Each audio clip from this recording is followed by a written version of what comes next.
ನಮಸ್ಕಾರಗಳು ವಿದ್ಯಾರ್ಥಿ ಮಿತ್ರರೇ.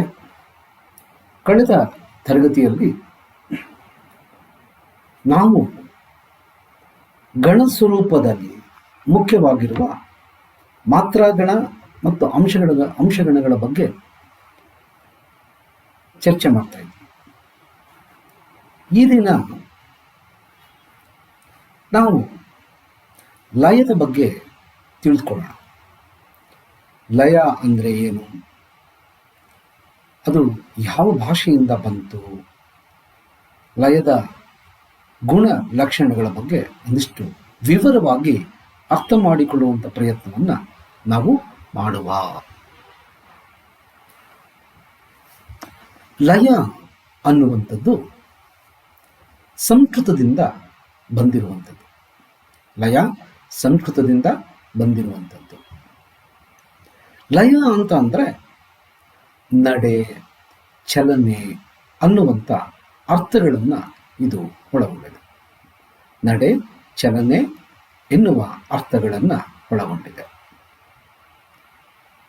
ಇದರ ಮೂಲ ಲೈ ಎನ್ನುವ ಧಾತು ಇದರ ಮೂಲ. ಲೈ ಎನ್ನುವ ಧಾತು ಇದರ ಮೂಲ. ಸಂಗೀತ ಶಾಸ್ತ್ರದಲ್ಲಿ ಕ್ರಿಯಾನಂತರ ವಿಶ್ರಾಂತಿರ್ಲಯ, ಕ್ರಿಯಾನಂತರ ವಿಶ್ರಾಂತಿರ್ಲಯ ಅಂತ ಹೇಳಿ ನಾವು ಇದನ್ನು ಗಮನಿಸ್ತೇವೆ. ಇಂಗ್ಲಿಷ್ನಲ್ಲಿ ಲಯದ ಪದಕ್ಕೆ ಅಥವಾ ಶಬ್ದಕ್ಕೆ ಸಂವಾದಿಯಾಗಿ ರಿಧಮ್ ಅನ್ನುವಂಥ ಪದವನ್ನು ಬಳಸ್ತಾರೆ. ಲಯದಲ್ಲಿ ಎಷ್ಟು ವಿಧಗಳಿದ್ದಾವೆ, ಅವು ಯಾವುವು ಅನ್ನೋದನ್ನ ನೋಡೋದಾದ್ರೆ ಲಯದಲ್ಲಿ 6 ವಿಧಗಳಿದ್ದಾವೆ. ಅವು ಯಾವುವು ಅಂತಂದ್ರೆ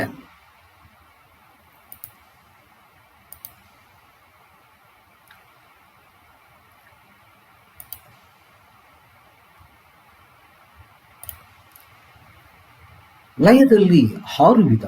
ಅವು ಯಾವುವು ಅಂದರೆ ಮೊದಲನೇದು ಉತ್ಸಾಹ ಲಯ, ಎರಡನೇದು ಮಂದಾನಿಲ ಲಯ, ಲಲಿತ ಲಯ, ಭಾಮಿನಿ ಲಯ, ಲಲಿತೋತ್ಸಾಹ ಲಯ, ಅಧಿಕೋತ್ಸಾಹ ಲಯ.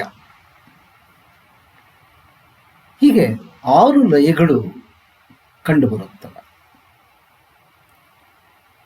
ಒಂದೊಂದಾಗಿ ಅದರ ವಿವರಗಳನ್ನು, ಅದರ ಲಕ್ಷಣಗಳನ್ನು ನೋಡುವುದಾದರೆ ಉತ್ಸಾಹ ಲಯ ಇದು ಪದ್ಯದಲ್ಲಿ ಬೆಳಗು ಭಿನ್ನಾಣಗಳನ್ನು ವ್ಯಕ್ತಪಡಿಸಲು ಇದು ತುಂಬ ಸಹಕಾರಿ ಅಂತ ಹೇಳಿ ವಿದ್ವಾಂಸರು ಗುರುತಿಸ್ತಾರೆ. ಉದಾಹರಣೆಗೆ ಒಂದು ಪದ್ಯವನ್ನು ನಾವು ನೋಡೋದಾದರೆ, ಆತ ಕೊಟ್ಟ ವಸ್ತು ಒಡವೆ ನನಗೆ ಅವಾಗ ಗೊತ್ತು ಅನ್ನುವಂಥ ಬೇಂದ್ರವರ ಪದ್ಯ ಬಹಳ ತುಂಬ ಸೊಗಸಾಗಿ ಉದಾಹರಣೆಗೆ ನಾವು ಬಳಸ್ಕೋಬಹುದು. ಹಾಗೆಯೇ ನಿನಗೆ ಸೊಗಮೆ ಕೀರ್ತಿ ನಿಲ್ಕೆ ಮರಂ ಜಡಂ ಎನ್ನುವಂಥ ಪದ್ಯ ಸಾಲ.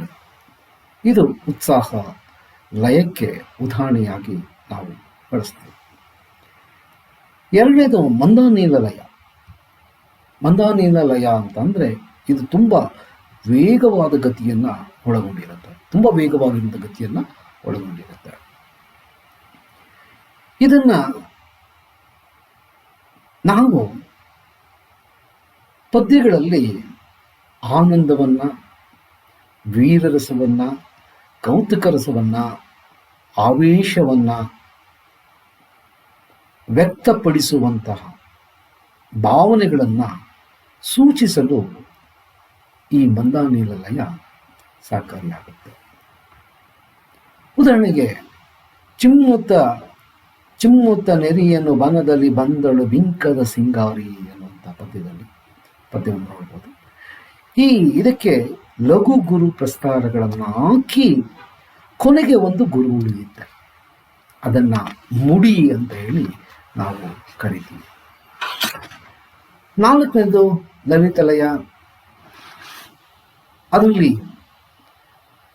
ಲಲಿತ ಲಯ ಅಂತಂದ್ರೆ ನಿಧಾನವಾದ ನಡಿಗೆಯ ಗತಿಯುಳ್ಳದ್ದು ಅಂತ. ನಿಧಾನವಾದ ನಡಿಗೆಯ ಗತಿಯುಳ್ಳದ್ದು ಅಂತ ಅರ್ಥ. ನಾಲ್ಕನೇದು ಭಾಮಿನಿ ಲಯ. ಈ ಭಾಮಿನಿ ಲಯದಲ್ಲಿ 3-4-3-4ರ ರೂಪದಲ್ಲಿರುವ ಲಯ ಭಾಮಿನಿ ಷಟ್ಪದಿಯಲ್ಲಿ ಹೆಚ್ಚು ಇದು ಕಾಣುತ್ತೆ. ಭಾಮಿನಿ ಷಟ್ಪದಿಯಲ್ಲಿ ಇದು ಹೆಚ್ಚು ಕಾಣುತ್ತೆ. 5ನೇದು ಲಲಿತೋತ್ಸಾಹ ಲಯ. ಇದರಲ್ಲಿ 3-5-3-5ರ ರೂಪದಲ್ಲಿರುತ್ತೆ. ಇದು ಪಂಪ ಭಾರತದಲ್ಲಿ ಮತ್ತು ಭಾವಗೀತೆಗಳಲ್ಲಿ ಹೆಚ್ಚು ಕಾಣಿಸ್ಕೊಳ್ಳುತ್ತೆ ಅನ್ನೋದನ್ನು ನಾವು ಮೊದಲೇ ನೋಡಿದ್ದೀವಿ. ಇದನ್ನು 6 ಅಧಿಕೋತ್ಸಾಹ ಲಯ 6-6 ರೂಪದಲ್ಲಿ ಕಾಣಿಸ್ಕೊಳ್ಳುತ್ತೆ. ಇದರ ವಿವರಗಳನ್ನು ಕಳೆದ ತರಗತಿಯಲ್ಲಿ ನಾವು ವಿವರವಾಗಿ ಚರ್ಚಿಸಿದ್ದೀವಿ. ಅದಕ್ಕೆ ಸಾಕಷ್ಟು ಉದಾಹರಣೆಗಳನ್ನು ಸಹ ನಾವು ಗಮನಿಸಿದ್ದೀವಿ ಅನ್ನುವಂಥದ್ದು ನೀವು ಗಮನಿಸ್ಕೋಬೇಕು. ನಂತರದಲ್ಲಿ ಯತಿ ಅನ್ನುವಂಥದ್ದು. ಯತಿ ಅಂದರೆ ಏನು? ಎಲ್ಲಿಂದ ಬಂತು? ಯತಿಯನ್ನು ನಾವು ನಮ್ಮ ಕವಿಗಳು ಹೇಗೆ ಕಂಡುಕೊಂಡಿದ್ದಾರೆ, ಹೇಗೆ ಕರೆದಿದ್ದಾರೆ, ಅದ್ರ ಬಗ್ಗೆ ಹೇಗೆ ಚರ್ಚೆಗಳು ಆಗಿದ್ದಾವೆ ಅನ್ನೋದನ್ನು ಪಟ್ಟಿ ಮಾಡುವುದಾದರೆ, ಇದು ಸಂಸ್ಕೃತದಿಂದ ಕನ್ನಡಕ್ಕೆ ಆಗಮನವಾಗಿರುವಂತಹ ಛಂದೋನಿಯಮ. ಇದೆಲ್ಲಿಂದ ಬಂತು? ಸಂಸ್ಕೃತದಿಂದ ಕನ್ನಡಕ್ಕೆ ಬಂತು.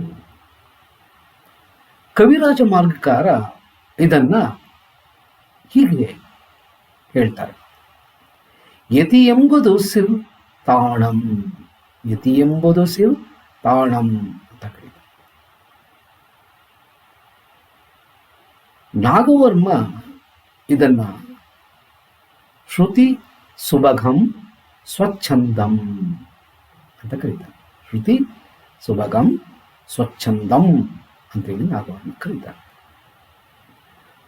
ಪದ್ಯ ಕಾವ್ಯದಲ್ಲಿ ನಡೆಯುವ ಕ್ರಿಯೆ ಇದು. ಪದ್ಯ ಕಾವ್ಯದಲ್ಲಿ ನಡೆಯುವಂಥ ಕ್ರಿಯೆ. ನಾವು ಪದ್ಯದಲ್ಲಿ ಎಲ್ಲಿ ಉಸಿರನ್ನ ನಿಲ್ಲಿಸುವುದಕ್ಕೆ ಅವಕಾಶವನ್ನು ತೆಗೆದುಕೊಳ್ಳುತ್ತವೋ ಆ ಅವಕಾಶವನ್ನ ಕಲ್ಪಿಸಿರುವ ಸ್ಥಾನ ಇದೆಯಲ್ಲ, ಅಲ್ಲಿ ಬರುವಂಥದ್ದೇ ಯತಿ. ಕನ್ನಡದಲ್ಲಿ ಯತಿ ಅಸಾಧಾರಣವಾದ ಲಕ್ಷಣಗಳಲ್ಲಿ ಒಂದು. ಯಾಕೆ ಅಂತಂದ್ರೆ, ಸಂಸ್ಕೃತದಲ್ಲಿ ಯತಿ ಕೆಟ್ಟರೆ ದೋಷ. ಸಂಸ್ಕೃತದಲ್ಲಿ ಯತಿ ಕೆಟ್ಟರೆ ಅದು ದೋಷ. ಕನ್ನಡದಲ್ಲಿ ಯತಿ ಅನ್ನುವಂಥದ್ದು ವಿಲಂಘನಕ್ಕೆ ಒಳಗಾಗ್ತಾನೇ ಇರುತ್ತೆ. ಅದರಿಂದ ಇದು ಕನ್ನಡದಲ್ಲಿ ಒಂದು ಅಸಾಧಾರಣ ಲಕ್ಷಣವಾಗಿ ನಮಗೆ ಕಾಣುತ್ತೆ.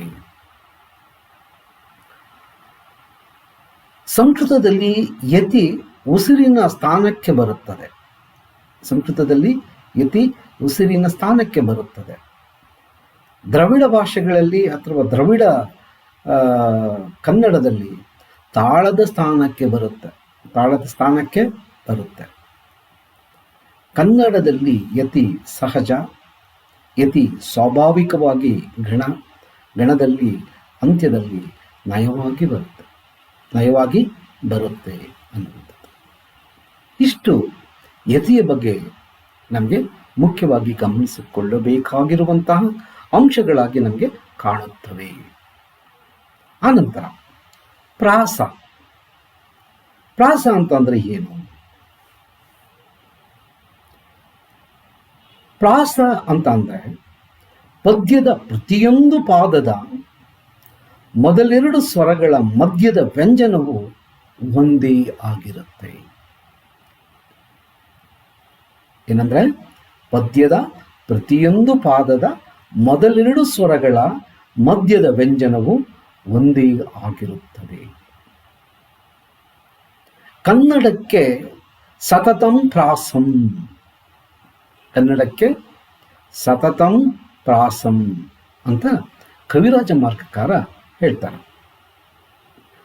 ಪ್ರಾಸವಿಲ್ಲದ ಪದವ ತಾಸು ಹಾಡಿದಡೇನು, ಸರ್ವಜ್ಞ ಹೇಳ ಮಾತಿದ.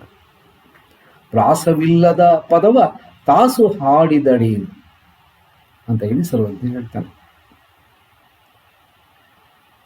ಇನ್ನೊಂದು ಕಡೆ ಕವಿ ಸೋಮೇಶ್ವರರು ಪ್ರಾಸವನ್ನು ಪ್ರಾಣಾಕ್ಷರ ಅಂತ ಹೇಳಿ ಕರೀತಾರೆ. ಪ್ರಾಸವನ್ನ ಪ್ರಾಣಾಕ್ಷರ ಅಂತ ಹೇಳಿ ಕರೀತಾರೆ. ಹಾಗಾದರೆ ಇವರೆಲ್ಲರೂ ಇಷ್ಟು ವಿವರವಾಗಿರುವಂಥ ಅಂಶಗಳನ್ನು ಹೇಳ್ತಾ ಇರಬೇಕಾದ್ರೆ ಪ್ರಾಸ ಹೇಗೆ ಇದೆ, ಯಾವ ರೂಪದಲ್ಲಿದೆ, ಎಷ್ಟು ವಿಧದಲ್ಲಿದೆ ಅನ್ನೋದನ್ನು ನಾವು ಗಮನಿಸುವುದಾದರೆ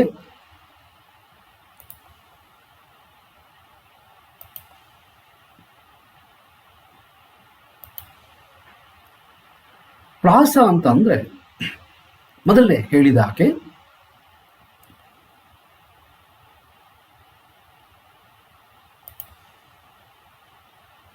ಪ್ರಾಸದಲ್ಲಿ 3 ವಿಧ ಇದ್ದಾವೆ. ಪ್ರಾಸದಲ್ಲಿ 3 ವಿಧ. ಒಂದು ಆದಿಪ್ರಾಸ, ಎರಡನೇದು ಅಂತ್ಯಪ್ರಾಸ, ಮೂರನೇದು ಅನುಪ್ರಾಸ.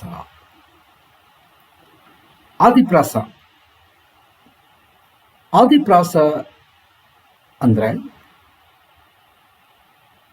ಅದರಲ್ಲಿ ಹಳ್ಳಿಯ ಹಾಡು, ಜನಪದ ಗೀತೆಗಳಲ್ಲಿ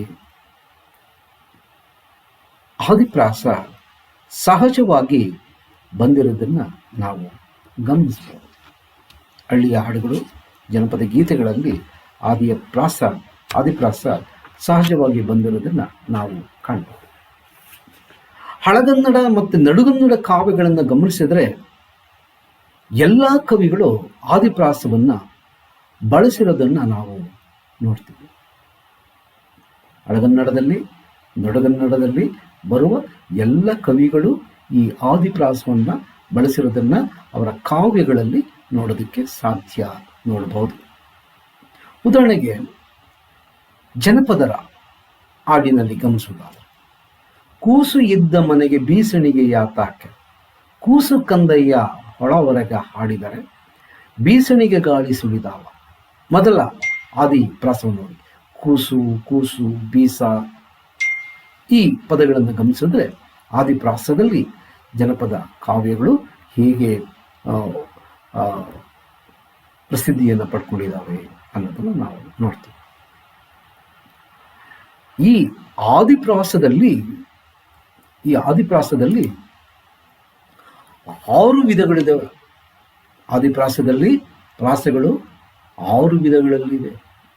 ಸಿಂಹಪ್ರಾಸ, ಗಜಪ್ರಾಸ, ಋಷಭಪ್ರಾಸ, ಅಜಪ್ರಾಸ, ಶರಭಪ್ರಾಸ, ಅಯಪ್ರಾಸ. ಈ 6 ಒಂದೊಂದಾಗಿ ನಾವು ಗಮನಿಸುವುದಾದರೆ, ಸಿಂಹಪ್ರಾಸ ಮೊದಲೆರಡು ಸ್ವರಗಳ ನಡುವೆ ವ್ಯಂಜನ ಬಂದು ಮೊದಲ ಸ್ವರ ರಸ್ವವಾಗಿದ್ದರೆ ಅದು ಸಿಂಹಪ್ರಾಸ. ರವಿ ಆಕಾಶಕ್ಕೆ ಭೂಷಣಂ, ಉದಾಹರಣೆಗೆ ರವಿ ಆಕಾಶಕ್ಕೆ ಭೂಷಣಂ, ಕುವರಂ ವಂಶಕ್ಕೆ ಭೂಷಣಂ, ಪೊಡವೆಂ ಕೊಳಲಂ ಬಳೆಯುಂ, ಪೊಡವೆಂ ರಕ್ಕಸನೆಂದು ಸಾಹಸ ಭೀಮಂ. ಈ ಪದ್ಯದ ಆದಿಯಲ್ಲಿ ನಾವು ಗಮನಿಸಿದ್ರೆ ಈ ಸಿಂಹಪ್ರಾಸ ಹೇಗೆ ಬರುತ್ತೆ ಅನ್ನೋದನ್ನು ಗಮನಿಸಬಹುದು. ಎರಡನೇದು ಗಜಪ್ರಾಸ. ಮೊದಲೆರಡು ಸ್ವರಗಳ ನಡುವೆ ಏಕರೀತಿಯ ವ್ಯಂಜನ ಬಂದು, ಮೊದಲೆರಡು ಸ್ವರಗಳ ನಡುವೆ ಏಕರೀತಿಯ ವ್ಯಂಜನ ಬಂದು ಆದಿಯ ಸ್ವರ ದೀರ್ಘವಾಗಿದ್ದರೆ ಗಜಪ್ರಾಸ ಪ್ರಾಪ್ತವಾಗುತ್ತದೆ. ಉದಾಹರಣೆಗೆ ಕೊಡಬಗೆ ಕೊಡೆನೇಸ ಮೂಡಿದುದು ಬಂಕಂಗೆ ಮಿಡು ಮೂಡುವ ತೆರದಿ ಅನ್ನುವಂಥ ಪದ್ಯವನ್ನು ನಾವು ಗಮನಿಸಿದ್ರೆ ನಮಗೆ ಗೊತ್ತಾಗುತ್ತೆ. ನಂತರ ಋಷಭ ಪ್ರಾಸ. ಈ ಋಷಭ ಪ್ರಾಸದಲ್ಲಿ ಪ್ರಾಸದ ಸ್ಥಾನದಲ್ಲಿ ಬರುವ ವ್ಯಂಜನದ ಹಿಂದೆ ಅನುಸ್ವಾರವಿದ್ದರೆ ಅದು ಋಷಭ ಪ್ರಾಸ ಎನಿಸಿಕೊಳ್ಳುತ್ತದೆ. ಋಷಭ ಪ್ರಾಸ ಎನಿಸಿಕೊಳ್ಳುತ್ತದೆ. ಉದಾಹರಣೆಗೆ ಬಂಡಣದೊಳೆನ್ನ ನೋಡಿಸಿ ಕೊಂಡೊಯ್ದು ನಿನ್ನ ನಾ ಸರಿತುತ್ಸಾಹ ನಾನು ಹೆಂಡತಿಯೇನಾದ ಎನೆದೆರಂ ಪೆಂಡಿರ್ ಪೆಂಡಿರೊಳ ಎದೆಂತು ಬೆರೆಸುವರ ಬಲೆ. ಈ ಪದ್ಯ. ಬಂಡಣ ಕೊಂಡೊಯ್ದು ಹೆಂಡತಿಯೇ ಪೆಂಡಿರ್. ಈ ಪದಗಳು ವೃಷಭ ಪ್ರಾಸಕ್ಕೆ ಗುರುತಿಸಿಕೊಳ್ಳೋದಕ್ಕೆ ಸಾಧ್ಯ ಆಗುತ್ತೆ. ನಾಲ್ಕನೇದು ಅಜಪ್ರಾಸ. ಪ್ರಾಸಸ್ಥಾನದಲ್ಲಿ ಬರುವ ವ್ಯಂಜನಕ್ಕೆ ಹಿಂದೆ ವಿಸರ್ಗವಿದ್ದರೆ ಅದು ಅಜಪ್ರಾಸ ಎನಿಸಿಕೊಳ್ಳುತ್ತೆ. ಉದಾಹರಣೆ: ಆಹಾ ಪೊರೆವ ನಿವನ, ಆ ಪೊರೆವ ನಿವನ, ಶಹ ಪಾತ್ರ. ಈ ಉದಾಹರಣೆಗಳನ್ನು ನಾವು ಗಮನಿಸಲಿಕ್ಕೆ ಸಾಧ್ಯ ಆಗುತ್ತೆ. ಐದನೇದು ಶರಭಪ್ರಾಸ. ಇದರಲ್ಲಿ ಮೊದಲೆರಡು ಸ್ವರಗಳ ನಡುವೆ ಒಂದೇ ರೀತಿಯ ವಿಜಾತಿಯ ಸಂಯುಕ್ತ ಅಕ್ಷರ ಬಂದು ಅದರ ಹಿಂದೆ ಅನುಸ್ವಾರವಾಗಲಿ ವಿಸರ್ಗವಾಗಲಿ ಇಲ್ಲದಿದ್ದರೆ ಅದು ಶರಭ ಪ್ರಾಸವೆನಿಸಿಕೊಳ್ಳುತ್ತದೆ. ಉದಾಹರಣೆಗೆ: ಸತ್ಯದಿಂದಲೇ ಸಕಲ ಲೋಕங்கள், ಸತ್ಯದಿಂದಲೇ ಸಕಲ ಲೋಕங்கள், ಸತ್ಯದಿಂದಲೇ ಸಕಲ ಧರ್ಮங்கள். ಸತ್ಯ ಸತ್ಯ ಎನ್ನುವ ಪದವನ್ನು ನಾವು ಗಮನಿಸಿದ್ರೆ ನಮಗೆ ಇದರ ಇದು ಗೊತ್ತಾಗುತ್ತೆ. ಆರನೇದು ಅಯಪ್ರಾಸ. ಮೊದಲೆರಡು ಸ್ವರಗಳ ನಡುವೆ ಒಂದೇ ರೀತಿಯ ಸ್ವಜಾತಿಯ ಸಂಯುಕ್ತ ಅಕ್ಷರ ಬಂದಿದ್ದು ಅದರ ಹಿಂದೆ ವಿಸರ್ಗ ಅಥವಾ ಬಿಂದುವಾಗಲಿ ಬರದಿದ್ದರೆ ಅಯಪ್ರಾಸ ಎನ್ನುವ. ಉದಾಹರಣೆಗೆ: ಕನ್ನಡಿ ಸಿಡಿದಿದೋ ದೇವ, ಒಟ್ಟಿಂಜಯಂ ಭಾರತದೋಳ್ ಕಟ್ಟಾಳ್ಗಳನ್ನೆರೆದೆ ತವಿಸಲಾ ಜಟ್ಟಿಗರಂ ಪುಟ್ಟಿದನೆಂಬ ಹೋಲ್ ದಟಂ ಪುಟ್ಟಿದನ್ ಅಭಿಮಾನ ಕಲಿತನಂ ಪುಟ್ಟುವ ಹೋಲ್. ಈ ಪದ್ಯವನ್ನು ಗಮನಿಸಿದ್ರೆ ನಮಗೆ ಅರ್ಥ ಆಗುತ್ತೆ. ಎರಡನೇದು ಅಂತ್ಯಪ್ರಾಸ. ಅಂತ್ಯಪ್ರಾಸ ಕನ್ನಡ ಸಾಹಿತ್ಯದಲ್ಲಿ ಸಂಖ್ಯಾ ದೃಷ್ಟಿಯಿಂದ ನೋಡಿದಾಗ ಅನೇಕ ಗ್ರಂಥಗಳು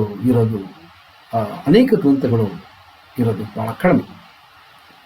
ಅರಿಯರ್ನ ರಗಳೆಗಳು, ಅಂಡೆಯನ ಕಬ್ಬಿಗರ ಕಾವ ಮುಂತಾದ ಗ್ರಂಥಗಳಲ್ಲಿ ಅಂತ್ಯಪ್ರಾಸ ಇರೋದನ್ನು ನಾವು ಕಾಣ್ತೀವಿ. ಕೆಲವು ಕವಿಗಳು ಆದಿಪ್ರಾಸದ ಜೊತೆಗೆ ಅಂತ್ಯಪ್ರಾಸವನ್ನು ಬಳಸಿರೋದನ್ನು ಸಹ ನಾವು ಕಾಣ್ತೀವಿ. ಆಧುನಿಕ ಕನ್ನಡ ಕವಿಗಳ ಪದ್ಯದಲ್ಲಿ ಆದಿಪ್ರಾಸವಿಲ್ಲದಿದ್ದರೂ ಅಂತ್ಯಪ್ರಾಸ ಇರೋದನ್ನು ನಾವು ಕಂಡೇ ಕಾಣ್ತೀವಿ. ಪದ್ಯದ ಪ್ರತಿಯೊಂದು ಪಾದದ ಎರಡು ಸ್ವರಗಳ ಮಧ್ಯದಲ್ಲಿ ವ್ಯಂಜನವು ಒಂದೇ ಆಗಿರುತ್ತೆ. ತುಂಬಿ ವಿಂಡಿನಂತೆ ಪಾಡಿ ಜಕ್ಕ ವಕ್ಕಿಯಂತೆ ಕೂಡಿ. ಒಂದು ಉದಾಹರಣೆ: ಪಾಡಿ ಕೂಡಿ, ಇದು ಪ್ರಾಸ, ಅಂತ್ಯಪ್ರಾಸ. ಎಂದೆಡೆ ಕುಮಾರ ಕಂ ತಂದೆಯ ಮಗಮಂ ನೋಡಿ ಬಂದು ನುಡಿಯಲ್ಲರಿಯದೆ ನೋಡುತ್ತೀರೆ ಬಾಡಿ. ನೋಡಿ ಬಾಡಿ ಎನ್ನುವ ಪದಗಳು ಅಂತ್ಯಪ್ರಾಸಕ್ಕೆ ಉದಾಹರಣೆಯಾಗಿ ಕಾಣ್ತವೆ. ಮೂರನೇದು ಅಂತ್ಯಪ್ರಾಸ. ಯಾವುದಾದರೊಂದು ಅಕ್ಷರವು ಪದೇ ಪದೇ ಪದ್ಯಗಳಲ್ಲಿ ಪುನರಾವರ್ತನೆಯಾಗುತ್ತಿದ್ದರೆ ಅದು ಅನುಪ್ರಾಸ ಅಂತ ಅನ್ಸ್ಕೊಳ್ಳುತ್ತೆ. ಈ ರೀತಿಯ ಪುನರಾವರ್ತನೆ ಕಾವ್ಯಕ್ಕೆ ಸೊಗಸನ್ನು ತಂದುಕೊಡುತ್ತದೆ. ಈ ರೀತಿ ಪುನರಾವರ್ತನೆ ಆಗ್ತಾ ಇದ್ರೆ ಅದು ಕಾವ್ಯಕ್ಕೆ ಸೊಗಸನ್ನು ತಂದುಕೊಡುತ್ತೆ. ಆದರೆ ಅನುಪ್ರಾಸದ ಬಳಕೆಯಲ್ಲಿ ಕವಿಗಳು ಇತಿಮಿತಿಯನ್ನು ಇಟ್ಕೋಬೇಕಾಗತ್ತೆ. ಅದನ್ನು ಗಮನದಲ್ಲಿ ಇಟ್ಕೋಬೇಕಾಗುತ್ತೆ. ಇಲ್ದಿದ್ರೆ ಅದು ಏಕತಾನತೆಯನ್ನು ಪಡ್ಕೊಂಡ್ಬಿಡುತ್ತೆ ಅಥವಾ ಏಕತಾನತೆ ಉಂಟಾಗ್ಬಿಡುತ್ತೆ ಅನ್ನುವಂಥದ್ದು. ಆ ಏಕತಾನತೆ ಅನ್ನುವಂಥದ್ದು ಕೆಲವೊಂದು ಸಾರಿ ಬೇಸರವನ್ನು ನಮಗೆ ತರೋದು ಉಂಟು. ಕೊನೆಗೆ ಯಾವುದಾದರೊಂದು ಅಕ್ಷರವು ಪದೇ ಪದೇ ಪದಗಳಲ್ಲಿ ಪುನರಾವರ್ತನೆಯಾಗುತ್ತಿದ್ದರೆ ಅದನ್ನು ನಾವು ಅನುಪ್ರಾಸ ಅಂತ ಹೇಳಿ ಕರಿತೀವಿ ಅನ್ನುವಂಥದ್ದು. ಉದಾಹರಣೆಗೆ ಕರ ಮೆಸೆದೆತ್ತಿ ಕೌಮುದಿಯ ಬಿತ್ತಿ ಚಕೋರಿಯ ನುತ್ತಿ ನಿರಜೋತ್ಕಾರದ ವಿಪತ್ತಿ ತಾರೆಗಳ ತುತ್ತು ಸುಧಾಂಬುದಿಯತ್ತಿ ಅನ್ನುವಂಥದ್ದು. ಈ ರೀತಿ ಬರುವಂಥದ್ದು. ಉದಾಹರಣೆಗೆ ಎಳೆಗಿಳಿಗಳ ಬಳಗಂ ಗಳಗಳ ನಿಳಿತಂದು ಎಳೆಸಿ ಬಳಸಿ ಸುಳಿದು, ಈ ಉದಾಹರಣೆಗಳನ್ನು ಗಮನಿಸಿದ್ರೆ ನಿಮಗೆ ಗೊತ್ತಾಗುತ್ತೆ. ಹೀಗೆ ಛಂದಸ್ಸಿನ ಲಯ, ಯತಿ, ರಾಸ ಈ ಮೂರು ಅಂಶಗಳನ್ನು ನಾವು ಸ್ಥೂಲವಾಗಿ ಅರ್ಥ ಮಾಡ್ಕೊಳ್ಳೋದಕ್ಕೆ ನಾವು ಪ್ರಯತ್ನ ಪಟ್ವಿ ಅನ್ನುವಂಥದ್ದು. ಈ ಪ್ರಾಸಗಳ ಬಗ್ಗೆಯೂ ಈ ಆದಿಪ್ರಾಸ, ಅನುಪ್ರಾಸ, ಅಂತ್ಯಪ್ರಾಸ ಈ ಎಲ್ಲ ಅಂಶಗಳನ್ನು ಗಮನದಲ್ಲಿಟ್ಕೊಂಡು ನಾವು ಈ ದಿನ ಚರ್ಚೆ ಮಾಡಿದ್ದೀವಿ. ತಮಗೆ ವಂದನೆಗಳು.